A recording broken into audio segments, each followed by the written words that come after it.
Welcome into the New Orleans Saints podcast. You'll hear from players, coaches, broadcasters, and writers that cover the NFL on a daily basis. The New Orleans Saints podcast starts right now. Here's your host, Erin Summers.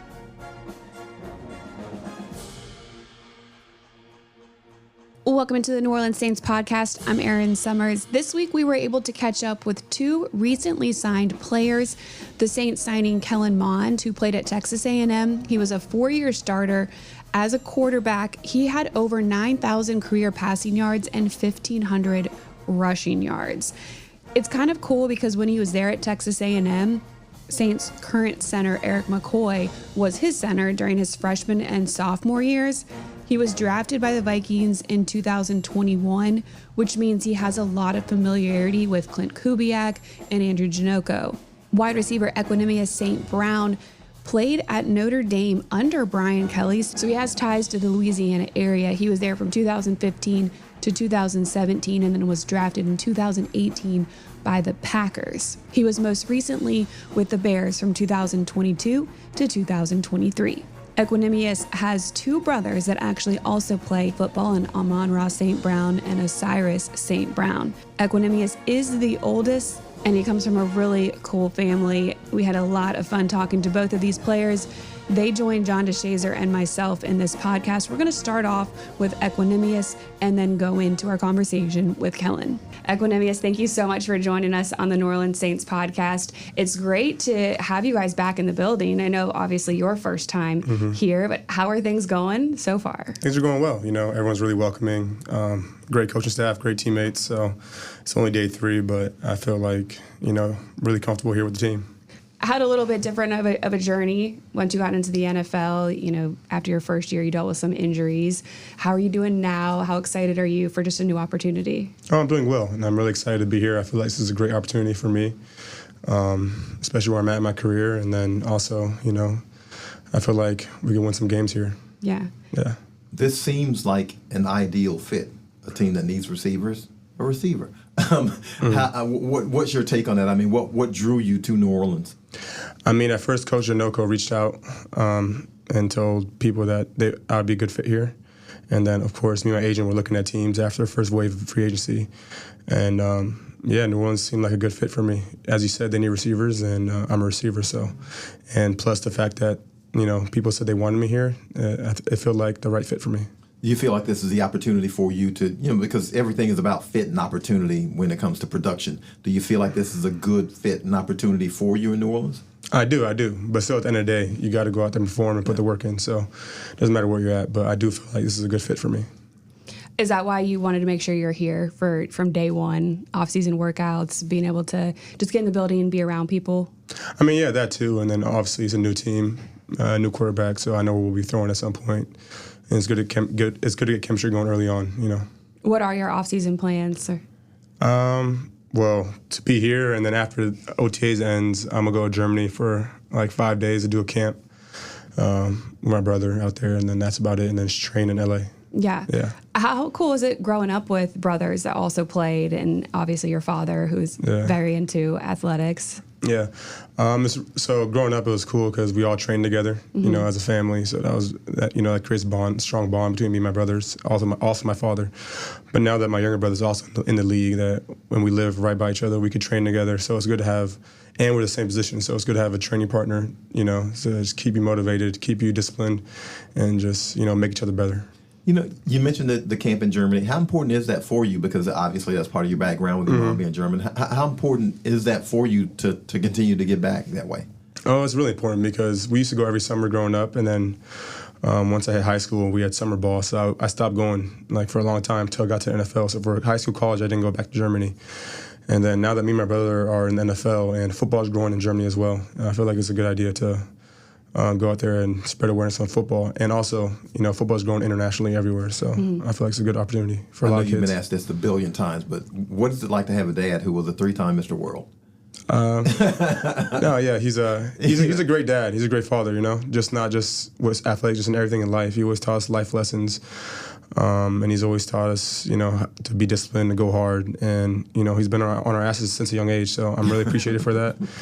He's definitely a big part of why me and my brother made this far, and I hope to be, half the dad he was. How much celebrity did he get from Hard Knocks? Because he was kind of not prominent in Hard Knocks, but he was memorable in Hard Knocks when your brother was in there with the Lions. I'm not sure. I haven't, I'm during the season. I'm not really with him, and I see him a little bit during the off season. But so I'm not sure how much fame he got off that. Yeah. Was it always going to be wide receiver for you and for your brothers? No. So we all started off playing running back. Okay. Because in Pop Warner, when you're a young kid, no one really throws the ball like that. It's just the best player on the team plays running back usually. And then as I got taller, I grew taller than my younger brothers. I moved to quarterback. And then as I got to 8th grade, I told my dad I want to play receiver because I was looking at my build, and I was like, I feel like receiver is a fit for me in the NFL. So I moved receiver in 8th grade. My younger brothers, they played running back up until, I want to say, sophomore year or freshman year of high school, and then they decided to switch to receiver too. That is extremely perceptive. So you knew in 8th grade that you were gonna that if you wanted to go to the NFL, it was gonna have to be at receiver because of your because I didn't really want to play quarterback, so it was running back or receiver. And I was looking at all the running backs. None of them were like I was pretty tall. I always grew up pretty tall, so I knew I was gonna be about this height. So I was like, there's not many 6'5" running backs in the NFL, so I was like, receivers is a better career path for me. Yeah, usually guys have growth spurts later than that, though. Yeah, no, I was consistently growing since I was young. Yeah. So when you got into the league, obviously getting drafted by the Packers, you remember your first touchdown, I assume. Mm-hmm. Yeah. How cool is it to catch your first touchdown from Aaron Rodgers? It was cool. So I didn't get one my rookie year, and then my second year I was on IR the whole year. So my third year I got my first touchdown, and even though there was no fans, it was COVID year. Oh yeah. Yeah, it was pretty cool. It was a good experience. It was a Sunday night, I think, and it was a great feeling. Yeah. Well, now you got to come here and play in the Superdome. You have an experience here. Mm-hmm.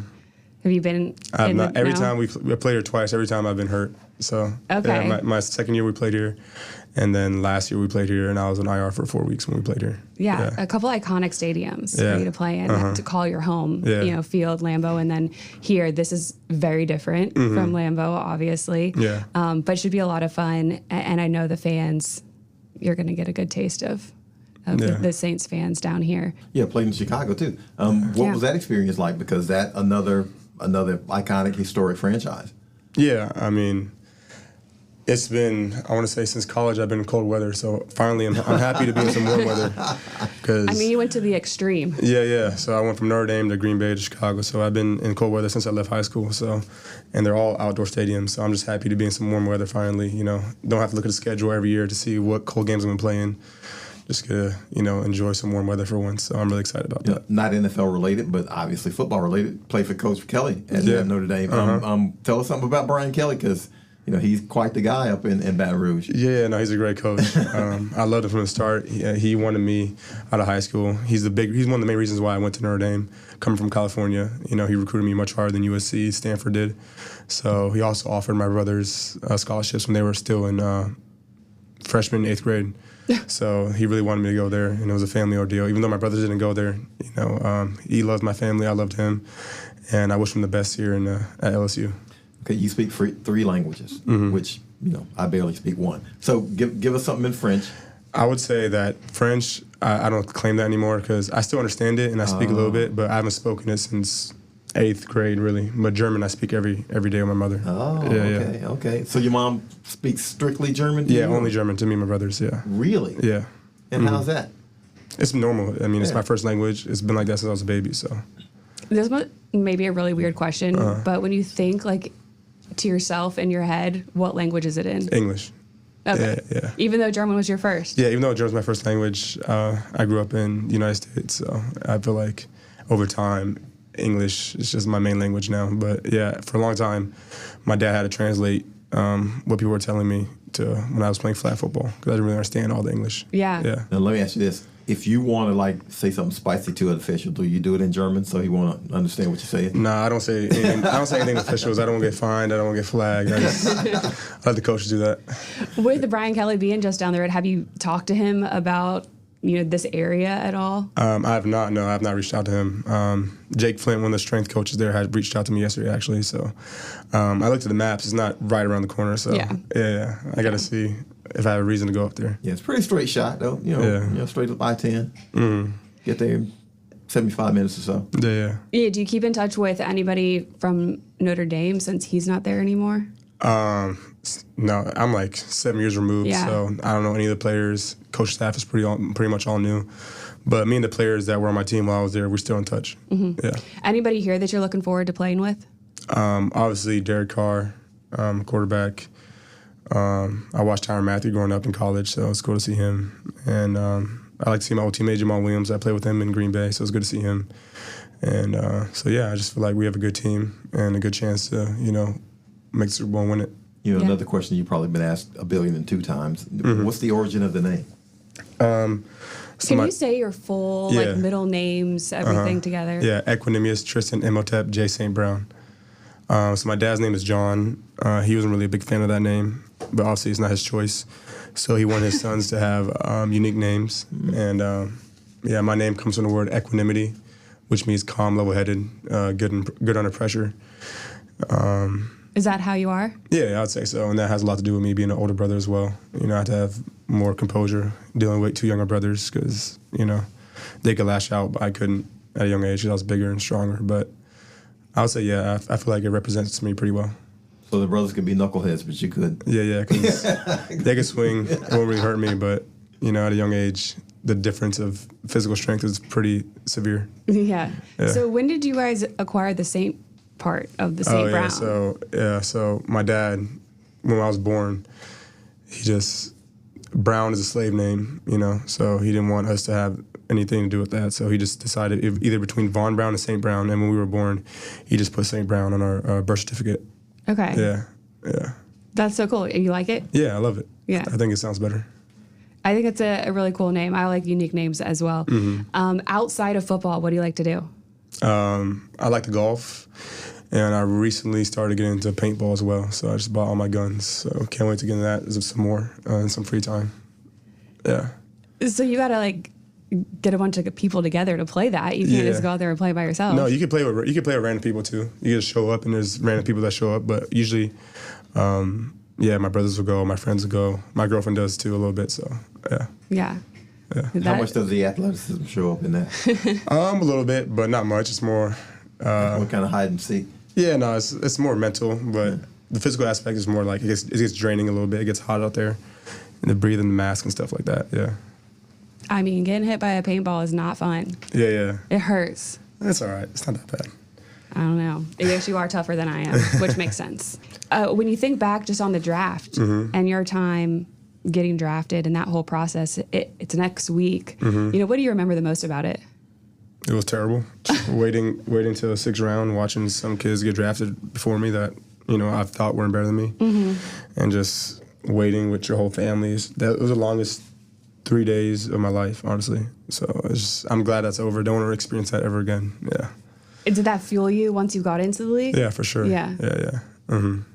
And still definitely feeling it a little bit. Yeah, no, I just don't think about it ever. Yeah, that's gone. Yeah. So what do you know about this roster composition? I mean, obviously, I would imagine you studied the team to a degree before you signed with the team. I mean, I just looked at before I signed. I looked at the receivers. Obviously, I knew Derek Carr was here, and I knew the staff. I looked at the staff, and then just the receivers. Really, I didn't really look at much of the defense. And I kind of know the team a little bit from playing them or playing against them over the years, so I didn't have to do too much research. Well, you'll be catching passes soon, and we'll be out there watching you. Yeah, so thank you. Appreciate it. We're looking forward to it. Me too. Yeah, thank you so much for spending some time talking to us today. Yeah, my pleasure. Kellen, thank you for joining us on the New Orleans Saints podcast. Is it nice to hear that, New Orleans Saints, because that's your team now? Yeah, it's been a blessing, and came in for physicals, and we're already jumping into workouts and meetings, so glad to be here. Got a really good quarterback room, so glad to get back to work. What was the process like signing here with the Saints? It started with the workout, and it was extremely last minute, and found out about like 7 o'clock one night, and they were trying to get me to come work out, and so basically I had to find a babysitter for my son and everything, and I actually woke up at 2 a.m., left for the airport. I had to drive to the farthest airport from my house in Houston, and so I 5:30 flight, landed here at 6:30, and I was throwing by 7:30. So, yeah, I was like, I've been waiting for this workout. Dang. Kellen, this journey for fit and opportunity, how does it lead to New Orleans? I mean, what makes New Orleans the place for you right now? I think definitely with Clint Kubiak and Janoko being here, having familiar, personnel and stuff like that within the offense is something I've been comfortable with. And even going through meetings now, there are new things with, Clint's evolution and different offensive coordinators he's been with and different roles that he's had. But definitely that. And then just, you kind of hear about the culture here, a lot of great stability within the front staff and stuff like that. And just, again, to have an opportunity to be able to compete for a backup job where, a lot of places in the league, they want their, stamped veteran guy who's, played in, big-time games or at least came in and played. So one of the few spots that is, given the opportunity for guys to come in and compete. How much does it help, I guess, to come in and have that familiarity? Because you might, I don't necessarily want to say hit the ground running, but you might be a little bit more advanced in the concepts than most. Mm-hmm. Yeah, it definitely helps out. And, there's pros and cons to being in a bunch of systems. And, I've been with Kevin Stefanski, who was, fairly similar, and he kind of runs his own type of system. And, Shane Steichen runs his own style along with Kevin O'Connell. So it definitely does help when you've been in multiple different systems. You have a familiar way of understanding how to read these different concepts, and there's slight tweaks. But then the difficult part is you've learned so many systems, and some systems have carryover, and some systems have the same words that have a different meaning. So just being able to get in here and be able to talk with the quarterbacks, talk with Janoko, and be able to just kind of hash down on, what the system is, what's the language of the system. Okay, can we talk about familiarity with the center? Oh, yeah. Because Eric McCoy was your center when you were a freshman and sophomore in college. Yeah. Eric was my center, and actually Caesar was my center in high school. Oh, so, wow. Yeah, so Caesar was my center at IMG Academy, and I was with Eric my freshman and sophomore year at Texas A&M, so both of them are real good friends of mine. Caesar's still a closet center. I mean, He was just downstairs talking about his swag as a center and all that, as a guard. Yeah, he took pride in it as we were 16 years old, and still takes pride in it to this day. Well, I got to stay on Caesar for a second because his college coach said he was a pretty boy. Even though he's a big dude, he's a pretty boy. No, that runs in his blood. That runs in Caesar's blood. He's always worried about how he looks and his game day fits. How is this? I guess, is this an exciting process? I mean, is it kind of like a recruiting process for you when you go into a different situation and the team's got to say, hey, will you come and look at us? Will you come and give us a chance? I mean, is it kind of like that? Is it similar to college? I think maybe whenever you first come in, but I think, once you get years stamped on and you realize it is a business, and nothing is ever promised in this league, and it's truly, you got to come in every single day, you got to work, and you just got to kill every single day. That's kind of the mindset. So that's everything, learning in meetings, even communicating with guys, building relationships around the building, and just really being ready for when your time comes, OTAs and then training camp and into the season. I know obviously you don't wish for anybody to get injured or anything like that, but how, I guess, chomping at the bit are you to have that opportunity to showcase those skills? Because, I mean, you put up some phenomenal numbers at Texas A&M. Yeah, I mean, you never wish any, hurt on any type of quarterback or really any player. But you do understand that this league, guys get hurt. It's a long season, starting with training camp, and then, even if your team makes it to into the playoffs. So, and then we saw with a lot of quarterbacks went down last year. So, it's always about being ready when your name is called, and it doesn't matter if you got to go on for 1 play, 2 plays, or finish off a season. And really, the goal is, if you go in, there's no drop off. So every single time you step in the game as a backup, you must prepare like a starter, and your goal is to play like a starter. What did you hear about the culture here? Because you stepped into a room there's going to be some competition there. You got 40 quarterbacks in that room, and but what did you hear about the culture here that made it's such a draw? It's actually something I heard about when I was in college, and my agent represents Alvin. So, okay. So we've always heard about it, and kind of even going back to Sean Payton and when Drew was here, and it's always great when you're able to have a stable head coach and a stable quarterback, and then be able to fill in pieces around. So that was kind of my first introduction, and then just I don't know. I think constantly watching Drew Brees tape, and sometimes when you're able to kind of keep stability, usually you can make assumptions that the culture is always really good. So, and then just getting here, being able to talk to Kai and Mike Parenter and those people, you definitely see it's a really good culture here, and it's definitely time to win. So you said that you played obviously with some of the coaches that are here now, but what does it say about you that they wanted you back? Like that your work ethic, or the way that you approach the game? Mm-hmm. Yeah, I think that's really big, and usually it's. I'm thankful to be able to, get different opportunities, but definitely trying to find some sort of stability and really just show my worth. And so it's one of those things where I haven't got the opportunity to play, but, I feel like I've gotten extremely better, from the time I was with Clint and, with Andrew back in 2021. And, it's definitely night and day of, my passing, my operation, just full on command of an offense. And so I'm looking to be able to showcase that. Sure. Outside of football, what do you like to do?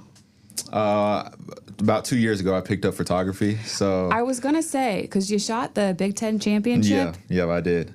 So yeah, that was kind of another last minute deal that my agent was able to get. And so while I was in Indy last year, they are like, do you want to shoot the game? And so we did some stuff, or I did some stuff with NCAA and the Big Ten championship game. And so, yeah, that was an awesome experience. It's definitely weird coming from a player's perspective, where you're kind of battling out with cameramen on who can get in the front, where I'm on the other side. Someone's taking a picture of me. So I'm like, I'm not going to fight with y'all cameraman. I'll get another shot. Yeah, it is all about positioning and stuff like that. When people, they get territorial. Oh, yeah. And I wasn't that way. So I'm like, I'm not going to fight with y'all. And I think for me, it's not something that I guess it's not a part of my job. Yeah. More leisure. So it's definitely a lot more comfortable and, a lot more fun, I guess you could say. Yeah. What do you like to photograph? It started off with like street photography, graffiti and stuff like that. And then it kind of moved into like architecture. So I took a trip to Senegal, West Africa, and I did some stuff out there. And then I may be trying to plan a trip to Spain during this summer break to see if I can do some nice photography out there. Are you printing your own pictures and stuff like that? Not yet. I've been trying to figure out what's the best way for me to come out so people can, buy my work. Yeah.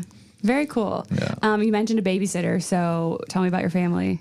Me and my girlfriend, we have a now 15-month-old. Okay. So he's on the verge of walking right now. So that's like our next step. He's a extremely fast crawler, and I think he depends on that.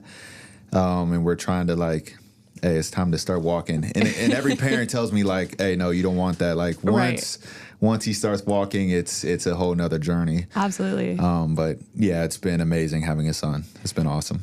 When he's ready, he will. Yeah. He's pulling up on stuff? Oh, yeah. He's climbing, going up the stairs, downstairs. Yeah. It's just a matter of time. Yeah.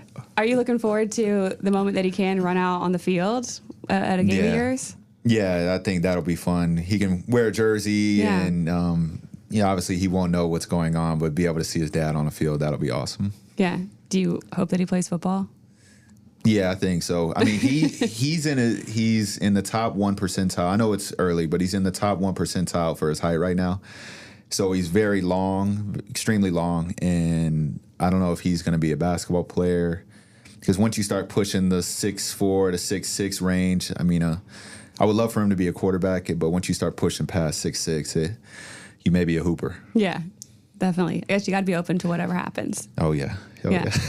What are you looking forward to most about the season getting started? I think just getting back on the field. Yeah. Yeah. You know, it's so hard to replicate in the offseason, just getting on the field, throwing routes, but just something about the adrenaline, you know, being able to practice, getting reps, and being able to execute at a high level. I think you can't replicate that in the offseason. So, yeah, got a really great QB room too. And so I've been fortunate enough to be able to be with, you know, Kirk Cousins and Deshaun and Jacoby Brissett, and I was with Gardner last year. So I've had a lot of great QB rooms. So looking forward to it this year. Yeah. Well, I appreciate the time. Thank you so much for joining us on the podcast. We look forward to seeing you out there soon. Thank you. I appreciate y'all. Thanks for listening to the New Orleans Saints podcast. Join us 3 times per week on NewOrleansSaints.com, the Saints mobile app, or you can download the podcast on iTunes. We'll see you next time, right here on the New Orleans Saints podcast.